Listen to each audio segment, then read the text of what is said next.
habla de medio ambiente y nuestra responsabilidad como sociedad. Nosotros como sociedad a lo largo de la historia hemos tenido una gran responsabilidad no solamente sobre los cambios económicos, cambios en la estructura demográfica de nuestro planeta, sino que actualmente hemos visto que tenemos una gran responsabilidad sobre el cambio climático, que es, sin lugar a dudas, la principal amenaza a la cual nos vemos enfrentados y a lo cual se ven enfrentados las futuras generaciones que van a tener que vivir en un planeta probablemente con una mayor temperatura que la que tienen actualmente. Nosotros decimos ser responsables, o sea, todos sabemos que el efecto antrópico, el impacto del hombre sobre la forma en que hemos utilizado los recursos naturales, no es eficiente, no es coherente con el desarrollo sostenible que esperamos. A modo de ejemplo, estos son los valores de la Encuesta Nacional de Medio Ambiente del 2018. Es la última encuesta que hay. Generalmente se hacía todos los años, pero me imagino que este año hubo, el año pasado y este año hay otras prioridades debido a la pandemia y el año pasado el tema social, que no se realizó la Encuesta Nacional de Medio Ambiente. Y si se fijan, la pregunta, ¿separa los residuos de su basura para reciclar? Un 50% dice que sí y un 50% dice que no. Podría no ser tan malo. Hay ciertas diferencias en relaciones hombre-mujer, hay una cierta diferencia en función de los años, pero cuando le hacemos la pregunta a las personas que no separan sus residuos semanales, ¿por qué no la separan?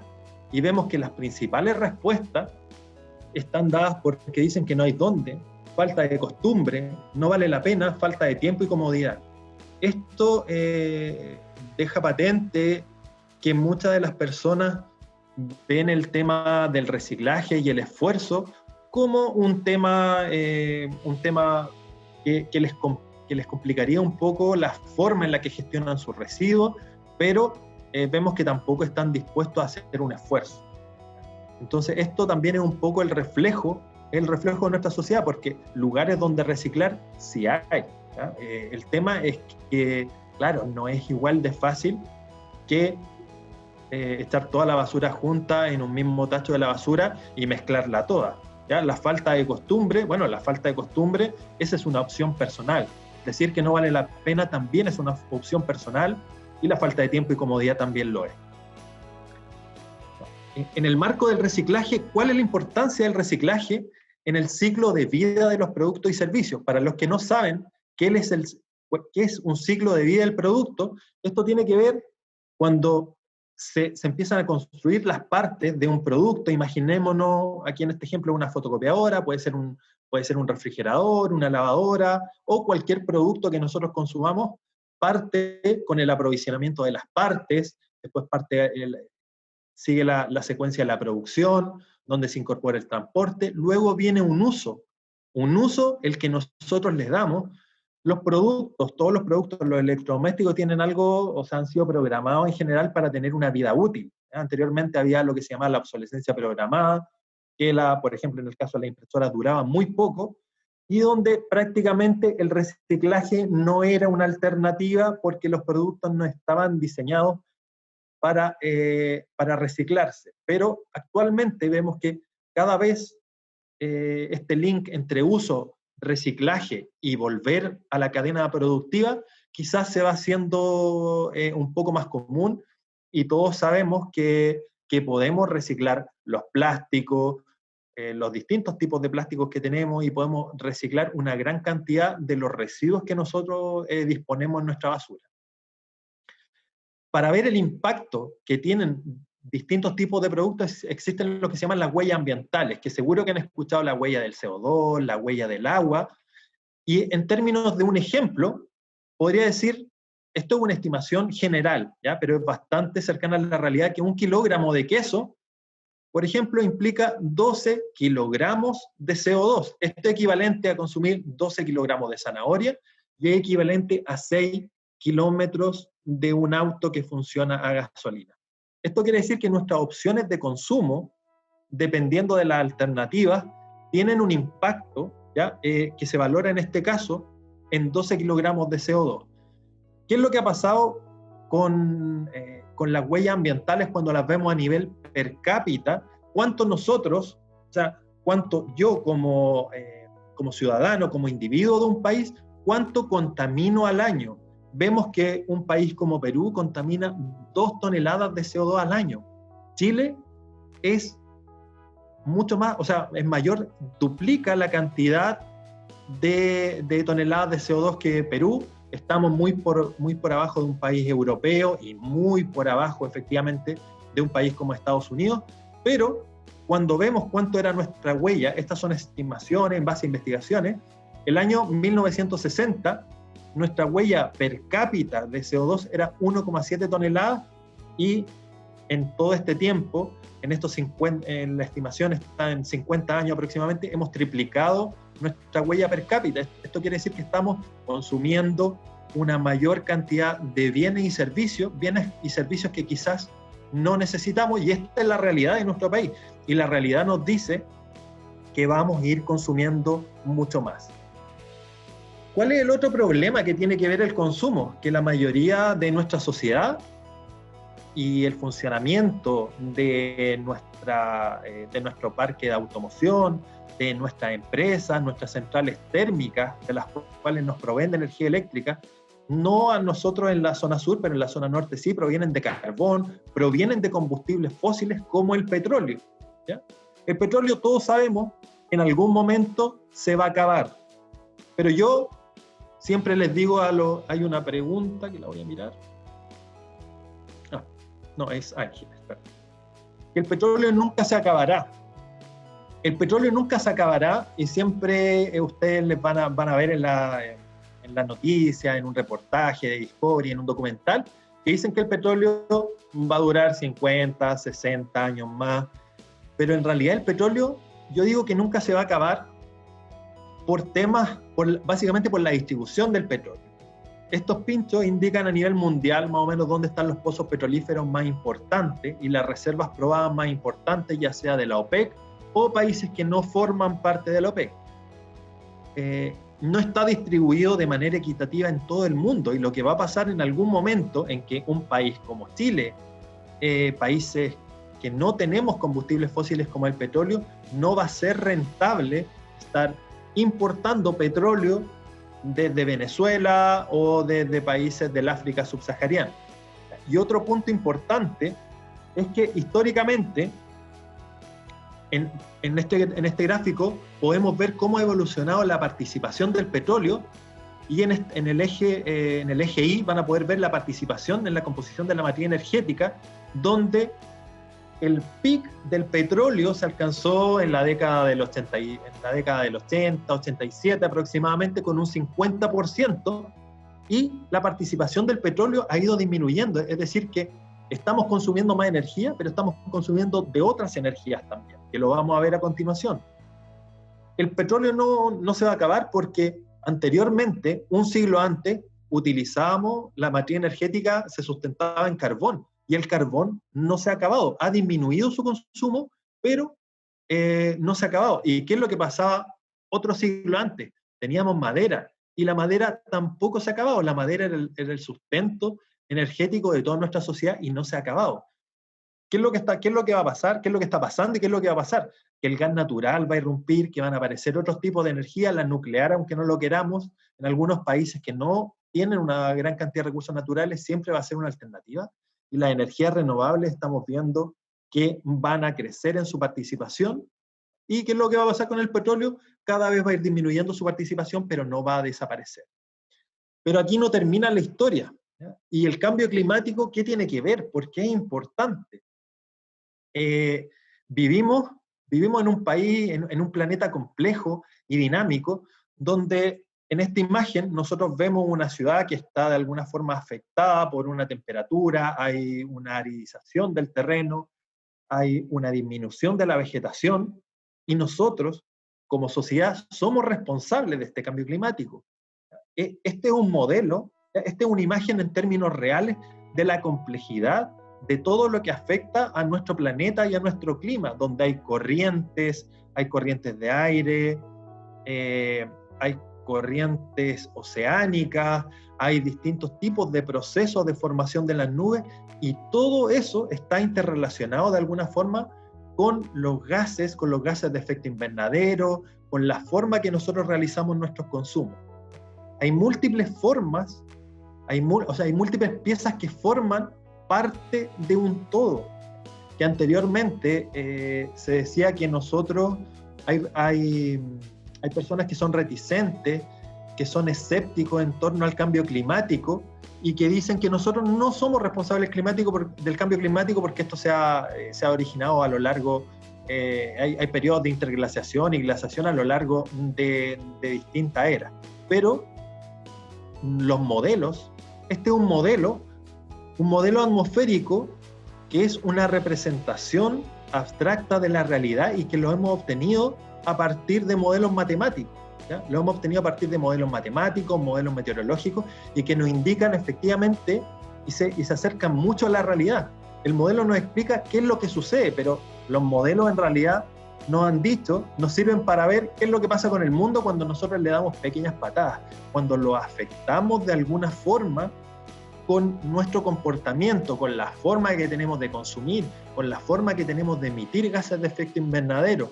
Los modelos nos pueden decir, por ejemplo, qué es lo que va a pasar con el clima cuando hay una modificación en el eje orbital. Nos pueden decir qué es lo que va a pasar cuando cambie un ciclo solar, qué es lo que pasa cuando hay una erupción volcánica. Un modelo meteorológico lo puede decir. Un incendio forestal también es un input de este modelo. ¿Qué es lo que pasa con la deforestación? ¿Qué pasa con la contaminación de las industrias? Este es un modelo en la parte superior van a ver, y abajo son observaciones, o sea, mediciones reales que van avanzando a partir del año 1900 y van a llegar hasta el año 2000. ¿Ya? Y vemos que inicialmente el modelo no se ajustaba completamente, había una diferencia con respecto a las observaciones, pero van a ver que al final ya hay un mejor nivel de ajuste, ¿ya? Con respecto a la temperatura, cómo se ha ido modificando.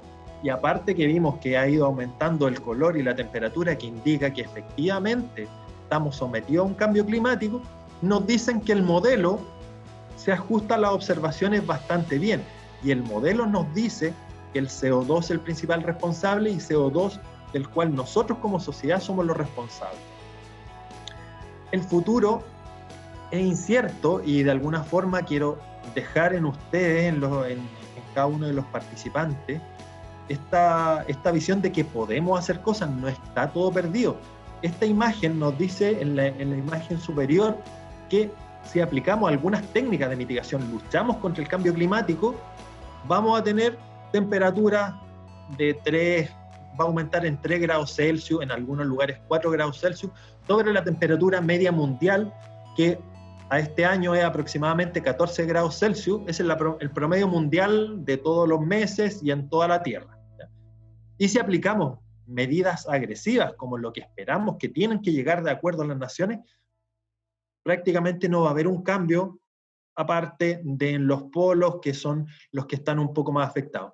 Pero si no hacemos nada, toda la Tierra va a estar sometida a temperaturas 4 grados Celsius mayor a la que tenemos actualmente. Y esto va a implicar pobreza, derretimiento de los glaciares, aumento en el nivel medio del mar, terrenos insulares que van a quedar bajo el agua, y va a generar escasez de recursos naturales y pobreza a nivel general, sobre todo en las sociedades que son menos desarrolladas.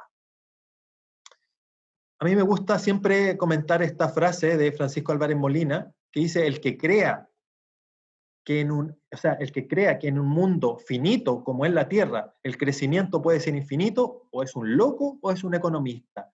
No podemos pretender, las estimaciones dicen que el año 2050 vamos a ser 9.000 millones de habitantes, actualmente somos 7.500, 7.800. Si seguimos consumiendo de la misma forma que lo hacemos, nuestro planeta no va a dar abasto, por lo tanto, tenemos que hacer algo. Esto yo siempre se los pregunto a mis estudiantes y les digo, todos tenemos claro, por ejemplo, cuánto hay una nueva actualización de Instagram, cuántos megabytes me quedan. Ahora ya los planes son más libres con respecto a los megas. Todos consultamos el WhatsApp constantemente, estamos muy informados de una gran cantidad de cosas tecnológicas relativas a las redes sociales. Pero yo les pregunto siempre, ¿cuánto cuesta un kilovatio? ¿Cuánto cuesta un kilovatio? A algunos les presento una cuenta de la luz. Y las personas no lo miran, no saben cuánto cuesta un kilovatio de la luz.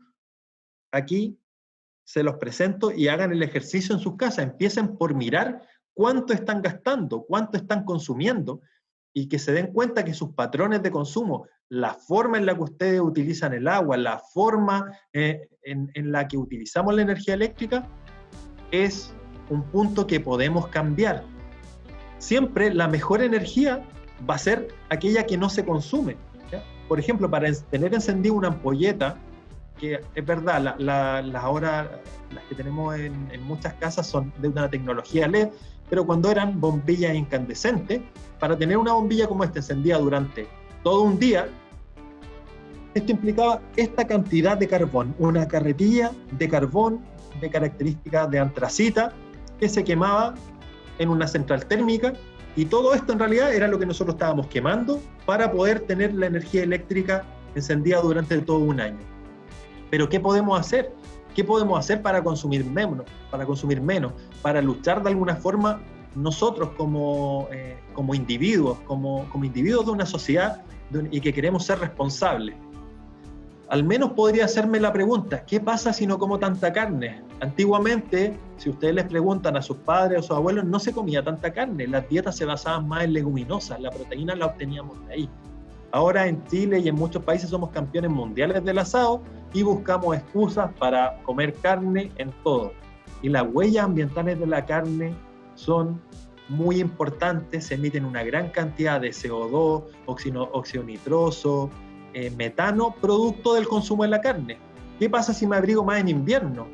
Todos vemos cada vez que en nuestras casas estamos más acostumbrados a tener un confort térmico, tener todo el día la estufa encendida y les gusta andar en manga corta casi. Antiguamente las personas se abrigaban un poco más.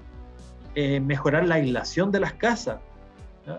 Pero efectivamente tenemos que quizás volver a sentirnos un poco no tan cómodos en nuestra burbuja de comodidad, donde gastamos, consumimos parafina, leña, petróleo, para estar cómodos sin tener conciencia de que estamos teniendo un impacto que va a tener consecuencias graves si no hacemos algo. ¿Qué pasa si camino un poco más? Yo creo que si nos hacemos todas estas preguntas, al menos no nos va a pasar nada negativo. El crecimiento económico que hemos tenido como sociedad va apalancado por un desarrollo social, de alguna forma por un mayor acceso a electrodomésticos, a un mayor parque de automoción. Antiguamente veíamos que las familias compartían una televisión, no todos tenían un medio de locomoción. Actualmente, para la actividad que ustedes deseen en sus casas, hay un elemento eléctrico, descorchador de botellas, secadoras, lavavajillas, hay absolutamente de todo, ¿ya? Entonces, quizás debemos empezar a cuestionarnos un poco más si realmente necesitamos de toda esta comodidad, considerando que algún momento el planeta no va a ser capaz de asimilar, de compensar todas las emisiones que estamos liberando al medio ambiente. Me gustaría terminar con este mensaje en el cual todos somos responsables de nuestro destino. Las decisiones que tomamos a diario contribuyen a nuestros futuros éxitos, pero también van a contribuir a nuestros fracasos. ¿Qué puedo hacer yo? ¿Qué puedo hacer yo? Y esa es la pregunta que quiero que después de esta actividad se vayan y puedan reflexionar de alguna forma. Y les deseamos la mejor de la suerte. Muchas gracias por escuchar. Muchas gracias a ti, Boris, por la presentación. La verdad que estuvo buenísima.